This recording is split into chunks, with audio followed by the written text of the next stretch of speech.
I'm here with Brandon Brickman at the Garmin booth. Walk us through the latest grants. What you guys got going on Garmin? So yeah, if you haven't heard about it, we actually just launched a new LiveScope 2 last week. I've heard about it. Yeah, a couple times. But yeah, a couple big new changes. One for kayakers is there's no more black box. So install is going to be easier. Basically, to hook it up, it's two cables. One plugs right into the back of your graph, and the other one ports right over to power. Nice. So there's two versions of it. So there's your base LiveScope, but then there's your LiveScope HD. All right. So across both of those, you're going to get 20% higher resolution for any like searching pattern or distance. Nice. For the HD version, you're going to get 50% more detail at those closer ranges, so out to 80, 90 feet out in front of your boat. Nice. So another feature I like to hit on for kayak guys too is it's got a built-in water sensor. So now as soon as that transducer comes up and out of the water, it cuts off. Cuts off, got it. So you don't have to go through and wire in a separate switch to kick that thing on and off every time. It just auto senses. Yeah, two big things for you. One's going to help you save battery a little bit, but it's also going to help save your transducer over the life of it. It heats up when it's out of the water? Is that how it works? How does that work? There's a life cycle on any of those things. Sure. That's like a half-life of you a just battery, want to turn it off right? when you're not using it. Makes sense. Yeah, so you turn it off. So what's the price point on this? We're looking for HD and for the base. Right around like I don't know the price point exact top of my head, but right around $2,000 for both. Yeah, roughly $2,000. HD is a step up about another $100-150 to get that's the not HD. bad. Yeah. Why wouldn't and you I do think the most HD? guys are probably going to go, at least bass fishers are going to go with the HD. Yeah. It's a lot more clear. And I was playing with it, not the first time, but more perspective mode yesterday. Yeah. And so they had like that webbing out in the middle of the lake, right? For all the jets to go over. They're showing that. But yeah, so we literally had perspective mode pointed down at the bottom, and you're able to pick up the entire outline of that like basket weave on top of it. Really? So I'm like, oh dang, I wonder how good like a frog or something shows on up. The top, it was floating on the water. Yeah. And so we threw the the frog out, and you can literally just see the thing coming from 90 feet out, just like boom, boom, boom. So I can't wait to get back, start to play that perspective mode a little bit, and see if I can see the top water coming in and see bass someone come up and smash nail it. Yeah. Gosh. All right, so we have this. Anything else? Yeah, that's kind of the big things. Again, just two versions of it, HD and then the standard. What size screen is this? This is a 16. So 16? This is what I was running on my 127. Bro. So I was running the force current, the 127, right between my legs, and then I actually rigged up the spy pole and 360 out on the front of it. So, but yeah, we can kind of deep dive that stuff a little bit next too. Heck yeah, I need a 16. I'm like, yes I do.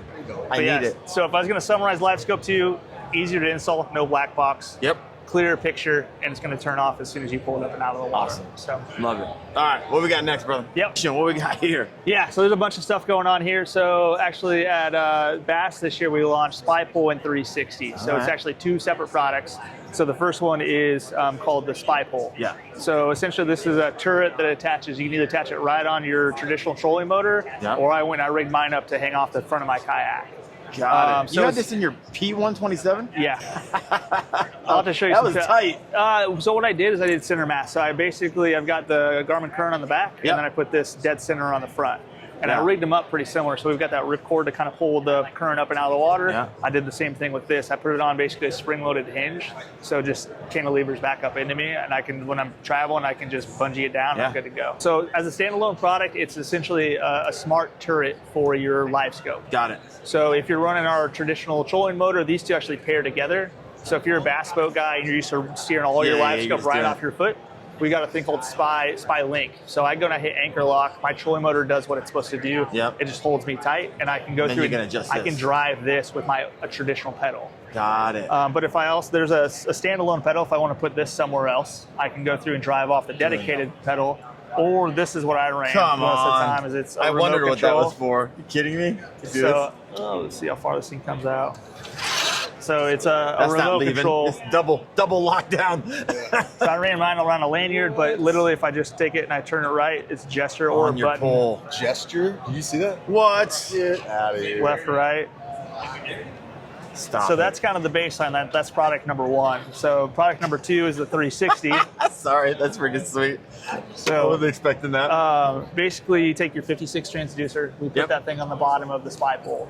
So the way we kind of solve that 360 problem is this thing will execute 180, 180. And it takes and it saves that image off. Instead of having to constantly scan and rotate, one scan saves it off. if I travel outside of that area, here's a good one right here. So here's my first scan. This boat's going to go outside of that area. It's going to scan again. And it's going to automatically scan, and it's going to stitch all that together. The other thing that's overlaid, right? This is exactly where my LiveScope is pointed at in that space. Oh, it's showing you the angle on it as well. Yep. So the kind of the story, I guess when you get the edge, it's going to scan, because I already know where all this stuff is at. Yeah. So essentially what you can do is you can drive around and you can map out a whole football-sized field worth of data. Yep. And usually the way I'll explain it to people is my 360 is like a topographic mapping piece, right? Now I know the lay of the land. I know where everything is at. I know where every rock pile is at. I know where every tree is at. And my LiveScope's like a flashlight. So I know what the room looks like. I know where to go shine my flashlight in and see where the fish are at. So you can flip this back around and run back over this. And yep, so as soon as he gets out here somewhere, if this demo loop does what I want it to do, there he goes.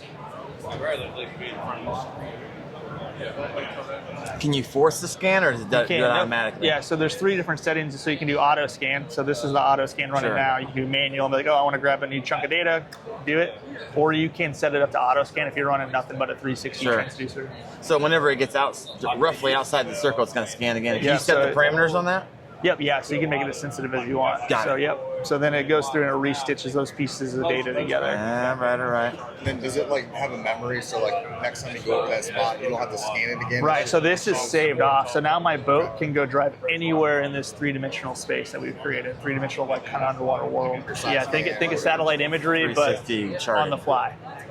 Freaking wow. This has been well received, I'm sure. Yeah, it blew up really well at the Classic, and just kind of steady stuff going on. Yeah. I missed it. I don't know how I missed it. Yeah, so there's a hat one. You can put it on a bill of your hat. You can get a bunch of, so this is like a little puck that this thing just pops out. Oh, so you don't have to take it off all the time. You just move it over to the next. Like a bunch of these on every single rod you want to run, and you just click them in and go. I ran mine as like a lanyard. So there you go. I'm like, okay, I think I want to cast there. I'm not that good at casting. I missed. I need to go to the right like an inch. So I just go, and it puts my LiveScope right over where I need it to be. All right, so this is number 2. Yeah, number 3. Yeah, we'll do a quick update on the trolling motor. Love seeing a kayak in the Garmin booth. Yeah. Come on. Kayak on steroids. So at Garmin, turns out we do a lot of stuff, right? So we do a bunch of audio stuff. We do kayak stuff. We do graphs. We do LiveScopes. This is just a showpiece that we take around to every show. Like literally, we've got JL speakers in here. Gosh, a whole subwoofer in the back. Moving out there. So what do you love about the Force? I've only been in it for maybe 5 minutes in my life. That was last year on the water here. Haven't got my hands on one yet, but what's your favorite part about it? Simplicity and the fact that I can stay hands-free the whole time. It's like driving a zero-turn mower. If I want to go left a little bit, I literally push down to the right. If I want to go to the right, push down to the left. If I want to back up, I drop my heels. If I want to anchor lock, I can just go through and tap that little button. It's going to drop me. But my hands are free the whole time. So I'm sitting there casting. I can move. And then the integration within our chart plotters is really cool. So I can literally go through and pull up like a map, and I can drop a bunch of waypoints and basically turn on the autopilot.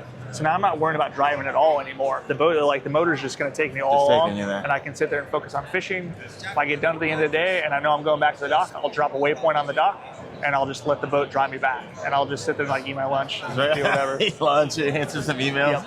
That's sweet. Price point on the Spy Pool and 360. It's $1,000 for the Spy Pool and another $1,000 for the 360. So it's like $2,000 out the door for that whole kit. Okay, nice. This is what a 16 looks like. Yep. On the PWR. So. Yeah, so see, it's not that bad. So I just centered mine up in the middle of the console, and then it's set nice and low. Yeah. The only thing bad is you see 2 side by side. Yeah, I know, right? I think the other big thing to touch on quick is we did just do a software update on the Force Current. So we've actually done 2 big software updates since the initial launch. So one thing we heard a lot is like, well, I guess one thing people don't quite understand is like we rate our overall thrust, and people are like, oh, that sounds slow. But then you get it on the water, and me by myself on my 127, I'm hitting 6-7 miles an hour easy. Yeah. But we did do like a power boost software update. So if you're running on the 24-volt setup, you get up to 10% fast overall speed. So we're able to increase the top end torque on that 2 batteries, 24-volt battery setup. And then on the last software release, we did a new feature, a big new feature. So everybody's used to anchor lock, but one of the big feeds we've got in this space is like, well, I need to fish into the wind. So we developed a bow walk mode. So basically the motor's smart enough to know, okay, I need to hold you in this spot, and I need to hold the front of your boat in this direction. And it works awesome in the wind, in rivers, wherever you're at. So it's a big one. If you guys already got one, go do the software update, and it'll get. So it's going to bow lock from the stern. From the stern, yep. So it's just doing a rain manning it back there and making sure you're pretty pointing much, to it. yeah. So it's got GPS fix. It knows where the front of your boat's at. It knows where you want to stay, and it just keeps you locked. Is there some sensor on the front, or is it just making the adjustments from the wind and everything? It's just on the back, yeah. Yep. Pretty cool. We'd love to test that on a Lake Erie with 3-foot roll. Let's do it. Like, that'd be fun. So, you know, Chad Hoover and I started KFAST. So what do you guys got over here as far as safety is concerned? Yeah, so the big one that comes with the force current is actually a built-in MOB tag. So this one's on a carabiner. You can literally just clip it right to your life jacket or actually wear it on your wrist. Yeah. And it's a Bluetooth connection that goes to the motor. So if you happen to fall in the water, it's going to cut power off right away. Yeah. So this is the Kayak version that we run, and then shortly after that, we actually launched one for big boats. So now you can go put an MOB tag on your big boat and do the same thing. Well, Brandon, appreciate it, man. Good to meet you, man. And if you guys have not checked, I got a ton of Garmin tutorials out there, a lot of fish finders. Hopefully there will be more coming. That's kind of a winter project for me. I'm out there fishing right now, but thank you guys for watching. Let me know if you got any questions in the comments below. Either I'll answer those for you, and if I don't know it, I'll make sure we'll get those answered for you. Thanks for watching, guys. See ya. Thanks.